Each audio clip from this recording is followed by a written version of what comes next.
The capacitance of a parallel plate capacitor is 16 microfarad.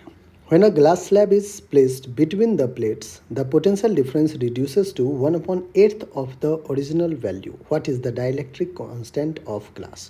बच्चों, capacitance अगर initially आपको C दे रखा है कितना 16 microfarad which is equals to charge Q upon V।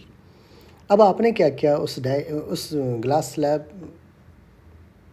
Place कर दिया है उस पैरेलल प्लेट कैपेसिटर के बीच में, तो उस ग्लास स्लैब का कुछ डाइलेक्ट्रिक कांस्टेंट होगा जिसको अपन K कह देते हैं। तो जो हमारा नया कैपेसिटेंस आता है वो C न्यू क्या होता है, K times of C volt, जो कि हमने C माना है। ठीक है, K times of K is the dielectric constant.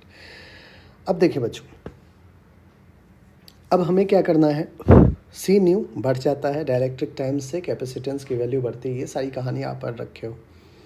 C new को क्या मैं Q अपॉन V डैश लिख सकता हूँ या फिर V न्यू लिख सकता हूँ।